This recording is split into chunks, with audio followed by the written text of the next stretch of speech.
À 9 heures, le 10 à 9 septembre, les opérateurs radars estoniens surveillaient le trafic habituel de la Baltique lorsque leurs écrans se sont illuminés avec quelque chose qui ferait de cette matinée tout, sauf une matinée de routine. 3 MiG-31 russes ont viré vers le sud et ont traversé l'espace aérien estonien près de l'île de Vandaloo. Transpondeurs éteints, silence radio. À l'insu des Russes, ils étaient déjà suivis depuis leur décollage de Petrovos. Les MiG ont pénétré de 10 km dans l'espace aérien estonien, maintenant 30 000 pieds où leur radar Zaslon M fonctionnait le mieux. On suppose que le pilote du MiG pouvait voir Tinn à travers sa verrière. 400 000 Estoniens commençaient leur matinée, complètement inconscients que 3 avions valant un demi-milliard de roubles testaient si l'article 5 de l'OTAN était réel ou juste des promesses sur papier. Les Russes ont commencé à tourner en rond, attendant probablement que les chasseurs estoniens décollent en urgence pour pouvoir prétendre qu'ils ont été interceptés agressivement pour des vidéos de propagande. Ils n'avaient aucune idée que 2 F-35 italiens, faisant partie de l'escadron permanent de l'OTAN en Estonie, étaient déjà à leur chasse. Les pilotes italiens n'ont même pas allumé leur radar. Leur système à ouverture distribuée, que vous voyez ici, 6 caméras infrarouges offrant une couverture à 360 degrés, avait déjà trouvé les 2 moteurs Soliv du MiG, brûlant à 1200 degrés Celsius à travers leur casque à 400 000 $. Les pilotes italiens pouvaient littéralement regarder à travers le plancher du F-35 et voir les Russes au-dessus, les traquant par la chaleur tout en restant complètement invisibles. La surface équivalente radar du F-35 est de 0,005 m², soit environ la taille d'une balle de golf. Le radar du MiG-31, conçu pour trouver des B-52 de la taille d'entrepôt, essayait de repérer quelque chose de plus petit qu'une mouette, qui coûtait la bagatelle de 80 millions $. Pendant ce temps, le système de défense aérienne intégré de l'OTAN coordonnait déjà le piège. Des F-18 finlandais poussaient depuis l'est, restant délibérément visibles sur le radar russe pour les rabattre vers l'ouest. Des Gripen suédois attendaient silencieusement au-dessus de la Baltique, radars éteints, recevant des mises à jour de position via la liaison de données Link-SAIS, 128 créneaux horaires par seconde, créant une image unifiée de toutes les forces de l'OTAN. Les contrôleurs estoniens mettaient leur veto à tout le monde sans dire un mot à la radio. C'était un esprit de ruche numérique contre 3 Russes, utilisant des commandes vocales UHF cryptées, comme si nous étions encore à l'époque de la guerre froide. Les F-35 italiens sont montés à 25 000 pieds en utilisant ce qu'ils appellent l'interception froide, capteur passif uniquement, aucune émission. Leur système de guerre électronique ANSQ-239 Barracuda traquait les MiG par leurs propres émissions radar. Chaque fois que ce Zaslon M balayait, il indiquait au F-35 l'endroit exact où se trouvaient les Russes, le mode dans lequel ils étaient, et même la direction dans laquelle ils regardaient. Les pilotes de MiG vérifiaient constamment leur position à 6 heures, ce coup d'œil instinctif par-dessus l'épaule que les pilotes de chasse font depuis la Première Guerre mondiale. À 9h12, le pilote italien de tête a finalement établi un contact radio sur la fréquence d'urgence, le canal international d'urgence. « Avion russe, vous êtes dans l'espace aérien de l'OTAN. Tournez immédiatement vers l'est. » Le pilote de MiG a rétorqué en disant « Nous effectuons actuellement un vol prévu », prouvant qu'il avait entendu et compris, mais a continué à voler. Dans la culture militaire russe, suivre les instructions de l'OTAN signifierait admettre une violation. Alors ils ont continué à tourner en rond, faisant semblant d'être chez eux dans l'espace aérien estonien, pendant que leur récepteur de menaces ESPO-15 commençait à biper plus que la cuisine d'un McDonald's. Ces récepteurs pouvaient indiquer que quelque chose était là, mais pas quoi ni où. Un bruit électronique aléatoire qui semblait venir de partout et de nulle part. Les pilotes italiens se sont calés dans les angles morts des MiG, directement au-dessus, là où leur radar mécanique ne pouvait pas voir sans que les Russes ne fassent rouler tout leur avion. 2 F-35 traquant 3 MiG qui ne savaient même pas qu'ils étaient chassés. L'écart technologique ne se mesurait pas en années, mais en décennies. Il était temps de montrer à ces reliques soviétiques ce qui se passe lorsque vous testez l'OTAN, avec un équipement qui était à la pointe lorsque les cassettes VHS étaient à la mode. Le pilote de MiG de tête a tenté la plus vieille ruse du manuel du pilote de chasse, une plongée soudaine à basse altitude, essayant de se cacher dans l'écho de surface où les retours radars rebondissent sur les vagues et sèment la confusion dans les ordinateurs de ciblage. Le pilote italien du F-35 n'a même pas changé d'altitude. Son radar ANAP-4 utilise un traitement Doppler qui peut séparer un chasseur à 500 nœuds des mouettes à 20 nœuds par la seule vitesse, Le MiG brûlait du carburant dans une descente inutile tandis que l'ordinateur du F-35 ajustait la solution de tir en temps réel, le suivant comme un prédateur patient. Réalisant que la plongée ne fonctionnait pas, le Russe a tiré brutalement vers le haut. Deux moteurs en post-combustion maximale grimpant vers 40 000 pieds, où le MiG-31 était conçu pour exceller. À cette altitude, l'air plus mince signifie moins de traînée, et le Foxhound pourrait théoriquement atteindre Mach 2,423, assez rapide pour semer n'importe quel chasseur de l'OTAN. Sauf que la vitesse n'aide pas lorsque votre chasseur est invisible et que vos moteurs hurlent votre position à tous les capteurs infrarouges dans un rayon de 200 km. Le système à ouverture distribué du F-35 a observé les MiG monter, leurs moteurs brillant encore plus contre la stratosphère froide comme un panneau néon géant disant « Nous sommes juste ici ». À l'intérieur des cockpits de MiG, la confusion se transformait en inquiétude. Leurs récepteurs de menaces avaient des crises d'épilepsie, des gazouillis aléatoires et des avertissements qui n'avaient aucun sens. Les F-35 italiens utilisaient leur suite de guerre électronique ALQ-2 Barracuda pour injecter de fausses cibles dans le radar russe. Un instant, montrant 12 contacts, puis 4, puis aucun, puis 20. Le Barracuda est capable de le faire en enregistrant l'impulsion radar entrante, puis en la retransmettant avec de légers retards et des changements de fréquence qui la font apparaître comme plusieurs avions à différentes portées et vitesses, essentiellement créant des copies fantômes d'eux-mêmes qui semblent complètement réelles pour le radar. C'est à ce moment-là que les Griffins suédois se sont annoncés. Ils rôdaient à 80 km de distance, radar froid, recevant des données de ciblage alimentées par les F-35 via Link 16. Lorsqu'ils ont soudainement allumé leur radar à impulsion Doppler à puissance maximale, les récepteurs de menaces des MiG sont passés de gazouillis confus à la panique totale. Deux nouveaux contacts au relèvement 180 se rapprochant rapidement. Les Russes pensaient qu'ils avaient affaire à deux Italiens invisibles. Maintenant, des Suédois les encadraient par le sud. Les Finlandais poussaient toujours par l'est. Et ces F-35 italiens étaient quelque part, mais nulle part. La situation tactique était devenue ce que l'OTAN appelle un piège à miel. Des menaces visibles vous forçant vers des menaces invisibles. Les Gripen se sont manifestés bruyamment spécifiquement pour pousser les MiG vers le nord, où les F-35 attendaient. La Suède avait rejoint l'OTAN il y a à peine 5 minutes, et les voici exécutant une coordination complexe, comme s'ils le faisaient depuis des décennies. Les pilotes suédois pouvaient voir tout ce que les Italiens voyaient. Vitesse de la cible, altitude, cap, même l'état du carburant calculé par le temps de vol et les manœuvres. Quand un pilote voyait quelque chose, ils le voyaient tous instantanément, automatiquement. Les Russes utilisaient toujours des commandes vocales, jouant essentiellement au téléphone à 30 000 pieds, tandis que l'OTAN fonctionnait comme un seul organisme, avec plusieurs paires d'yeux.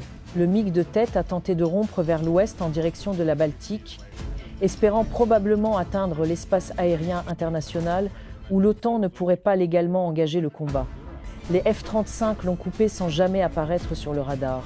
Un pilote italien l'a illuminé avec un radar de ciblage pendant exactement 1 seconde, juste assez pour faire hurler son récepteur de menace, puis s'est éteint.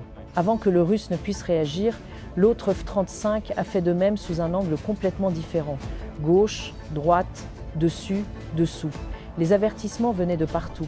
Le MiG a commencé des virages défensifs, tirant sur le manche et inclinant l'avion comme si leur vie en dépendait, ce qui était techniquement le cas.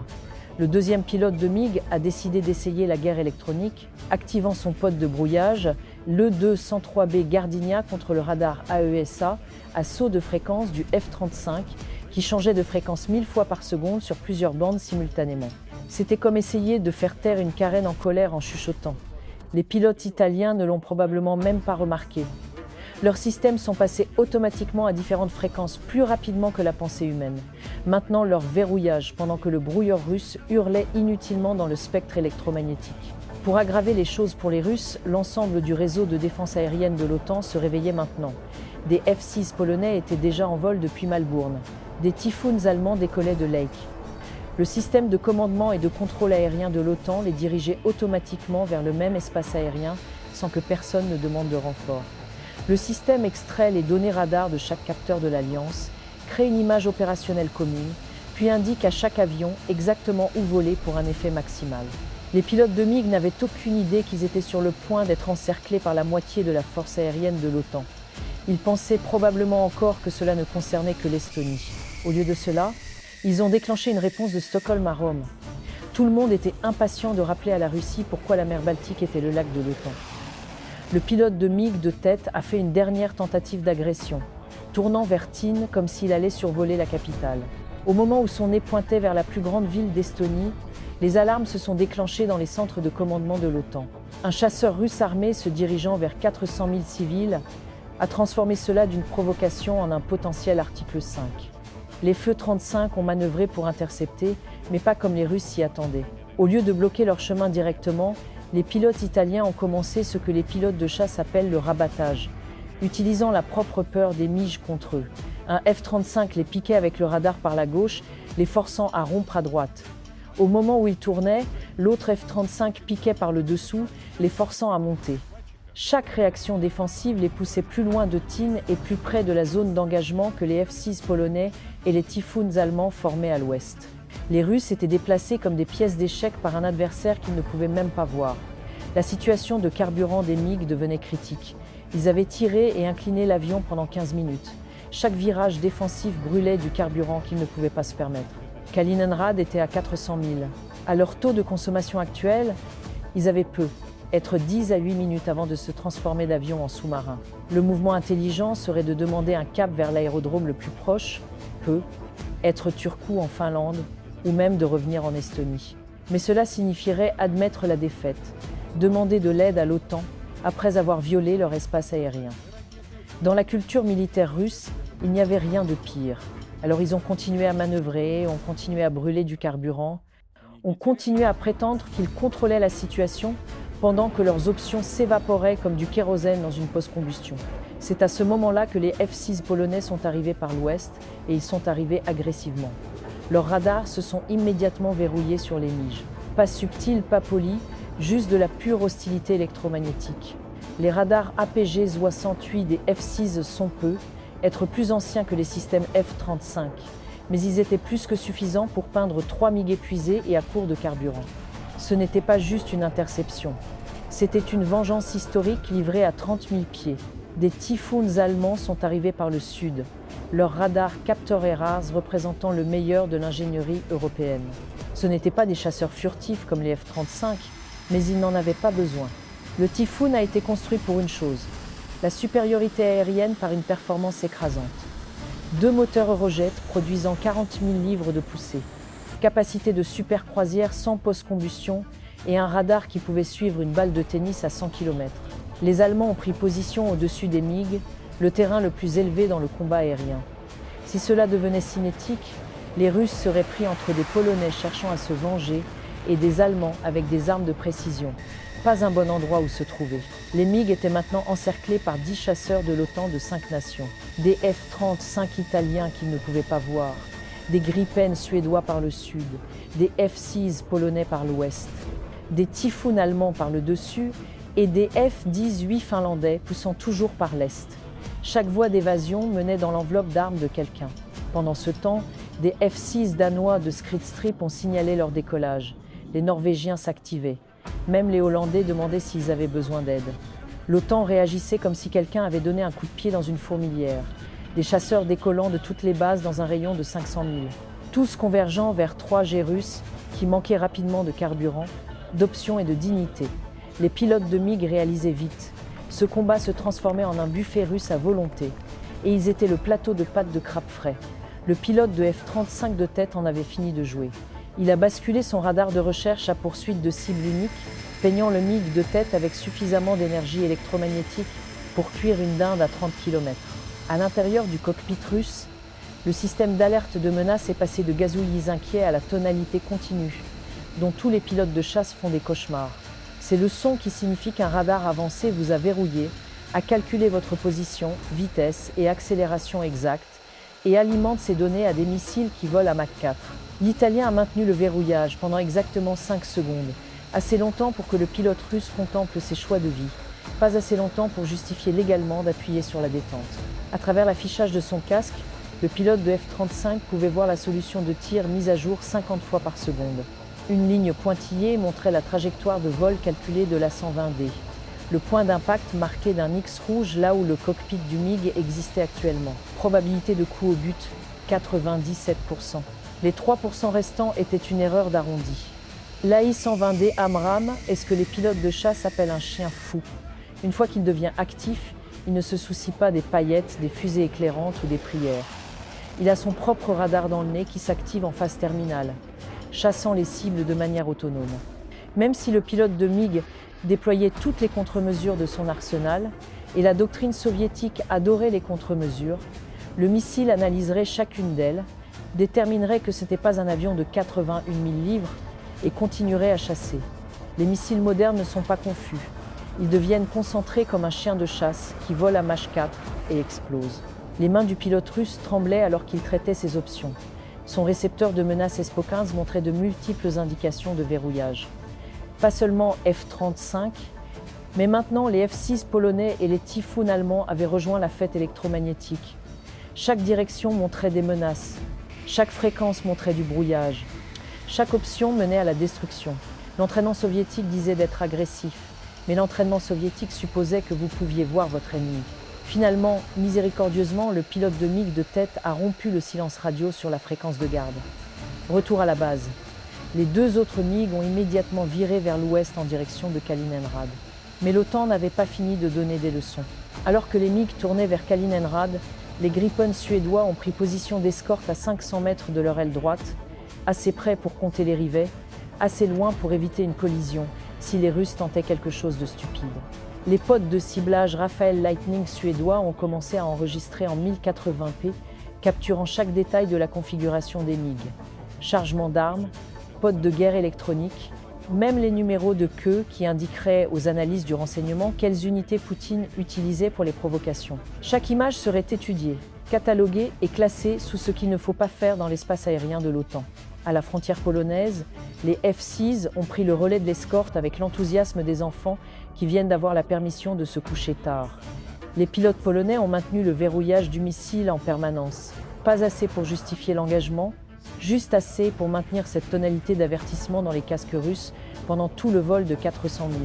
C'est ce qu'on appelle l'escorte agressive dans les rapports officiels et le trolling partout ailleurs. La liaison de données Link-SIS a rendu le transfert transparent entre les nations. Les ordinateurs suédois parlaient aux ordinateurs polonais à 57 kilobits par seconde, partageant tout, de la position de la cible aux estimations de l'état du carburant. Les Typhoons allemands ont pris une couverture haute, prêts à réagir si les Russes tentaient quelque chose de désespéré. Des F-6 danois ont établi une barrière au nord, s'assurant que les MiG n'essayaient pas de violer l'espace aérien suédois sur le chemin du retour. C'était la coopération internationale à son meilleur. Tout le monde travaillant ensemble pour humilier la Russie. La situation de carburant des MiG était maintenant critique. L'avion de tête affichait 2000 livres, assez pour peu, être 30 minutes à leur consommation actuelle. Kaliningrad était encore à 200 000. S'ils devaient faire un tour d'attente ou s'écarter pour le trafic, ils finiraient par nager. Les pilotes russes ont dû réduire la vitesse à la croisière à portée maximale 420 nœuds, moteur à peine au-dessus du ralenti, volant comme des avions de ligne au lieu d'intercepteurs. Les F-6 polonais devaient continuer à utiliser leurs aérofreins pour rester en formation. Alors qu'ils approchaient de Kaliningrad, des Su-27 russes ont décollé en urgence pour les rencontrer, s'attendant probablement à escorter des héros blessés d'une mission glorieuse. Au lieu de cela, ils ont trouvé 3 MiG-30 et un se faisant guider par la moitié de l'OTAN comme des délinquants conduits au bureau du directeur. Les pilotes de Su-27 avaient probablement des questions. Pourquoi les F-6 polonais étaient-ils si proches? Pourquoi les MiG volaient-ils si lentement? Pourquoi les pilotes avaient-ils l'air d'avoir vu des fantômes? Les réponses viendraient plus tard lors de débriefings que personne ne voulait donner. Les pilotes de F-35 italiens ont regardé les MiG disparaître dans l'espace aérien de Kaliningrad, puis ont tourné vers l'ouest pour rentrer chez eux. Ils avaient été en vol pendant 2 heures, avaient beaucoup de carburant restant et n'avaient même pas allumé leur radar jusqu'à la toute fin. La supériorité technologique était si complète qu'elle en était presque injuste. Cette rencontre montre que la Baltique reste le territoire de l'OTAN et que la Russie vient de prouver qu'elle ne peut même pas y venir sans permission, surveillance et une escorte pour le retour. Au revoir pour l'instant.